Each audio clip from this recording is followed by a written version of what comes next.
Hello dear students. So this is my 19th video and we were discussing about the statistical portion of our course. So today we will learn about the calculation of the missing value of the arithmetic mean. यहाँ एक question मैंने दिया है जैसा आप देख रहे होंगे. इस क्वेश्चन में मीन जो वैल्यू है वो दिया हुआ है. मीन की जो वैल्यू है वो है 28. ये x बार से हम डिनोट करते हैं मीन को. मीन आपके पास दिया हुआ है. आपको कैलकुलेट क्या करना है, यहाँ पे कैलकुलेशन बस करनी है, इस मिसिंग नंबर को खोजना है. सबसे पहले हम देखेंगे अपने कॉलम्स में. सबसे पहले आता है क्लास इंटरवल जो 0 to 10, 10 to 20, 20 to 30, 30 to 40 आता है. नेक्स्ट आता है हमारा x. x is our this factor. जब हम 2 से डिवाइड करते हैं तो हमें x मिलता है. तो जब 10 को डिवाइड करेंगे 2 से तो बचेगा 5. 10 + 20 को जब हम डिवाइड करेंगे 2 से तो बचेगा 15 एंड सो ऑन. फ्रीक्वेंसी हमारी होती है जो मान लो क्वेश्चन में दिया है कि ये class interval is your students and frequency is your marks. So something like that. So this frequency is your these numbers जहाँ 12, 18, 27 और क्वेश्चन मार्क है. क्वेश्चन मार्क में हम लोगों ने यहाँ पे एक एब्रिविएशन दिया है जिसे हम A मान देते हैं. ठीक है, A. और नेक्स्ट है 17 and 6.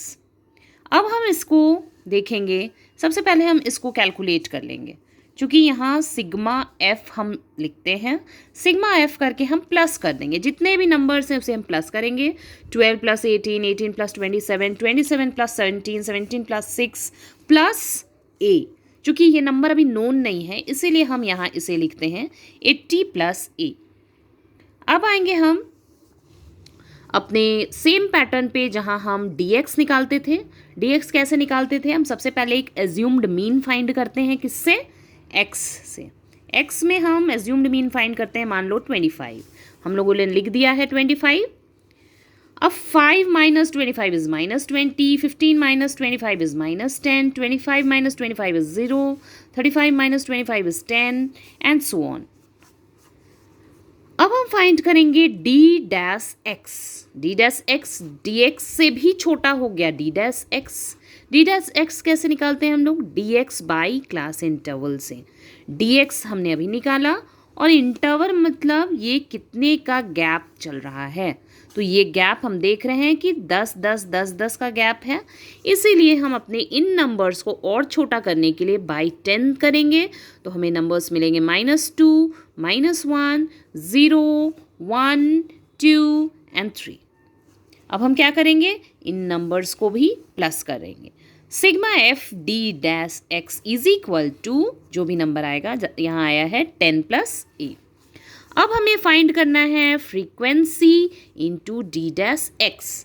तो frequency is 12 into -2 is -24, 18 into -1 is -18, 27 into 0 is 0, a into 1 is a, 17 into 2 is 34, 6 into 3 is 18. अब हम इसे प्लस कर देंगे. Sigma F d-x is equal to 10 + a. अब हम आएंगे अपने सॉल्यूशन की तरफ.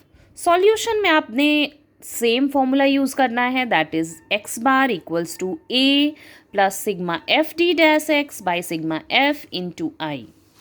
चूँकि हम जानते हैं कि हमारा क्वेश्चन में ही मीन निकाला हुआ था. That is 28. हम लोगों ने यहाँ पे 28 लिखा है. एज्यूम्ड मीन, हमारा एज्यूम्ड मीन था 25. वो 25 हमने यहाँ लिखा है.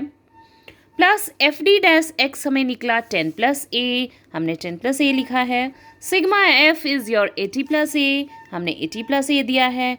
i इज़ योर इंटरवल, कितने का गैप? That is 10. अब हम इसे जब क्रॉस मल्टीप्लिकेशन करके सॉल्व करेंगे तो आप देखोगे a is equal to 20 answer आया है. तो इस तरह से, इस प्रकार से हम अपने मिसिंग वैल्यू की कैलकुलेशन को करते हैं. Please go through this video and Today we will start with one of the main concerns of this chapter also, that is median. Median in individual series. Median भी हमारे central tendency का part है. Median को हम आवृत्ति भी कहते हैं. सबसे पहले हम देखेंगे कि मीडियन इन इंडिविजुअल सीरीज में कैसे निकलती है. सबसे पहले आपने यहाँ ध्यान देना है कि यह सीरियल नंबर में है. या तो आप असेंडिंग नंबर्स में लिख सकते हो या आप पीछे से नंबर्स को लिख सकते हो डिसेंडिंग नंबर्स में. इधर आप बड़ा से छोटा लिखिए या आप छोटा से बड़ा लिखिए या बड़ा से छोटा लिखिए, ये आपकी मर्जी है. अब हम देखेंगे इसके फॉर्मूले की तरफ. m equals to m is the shortcut of median is equal to size of n plus 1/8. This th sounds as th by 2 item. So this is your 10 plus 1/8, that is by 2, that is 11 by 2/8. So answer will be 5.5/8. Size of 5.5/8. अभी हम लोगों ने Mead नहीं find किया है, अभी हम लोगों ने सिर्फ साइज निकाला है. तो साइज जब भी इस तरह से पॉइंट में आता है तो हम क्या करते हैं, इस साइज ऑफ फिफ्थ आइटम को तो हम लिखेंगे ही. फिफ्थ आइटम क्या है 170 and plus size of sixth item भी लिखेंगे और बाय 2 करेंगे. Fifth item and sixth item जब इन दोनों को हम प्लस करेंगे और बाय 2 करेंगे तो जब आंसर आएगा दैट इज आवर मीडियन. तो इस तरह से हम मीडियन निकालते हैं अपने इंडिविजुअल सीरीज में. Please go through it students. मैं नेक्स्ट वीडियो में और भी मीडियन के क्वेश्चंस के साथ आऊँगी. Thank you.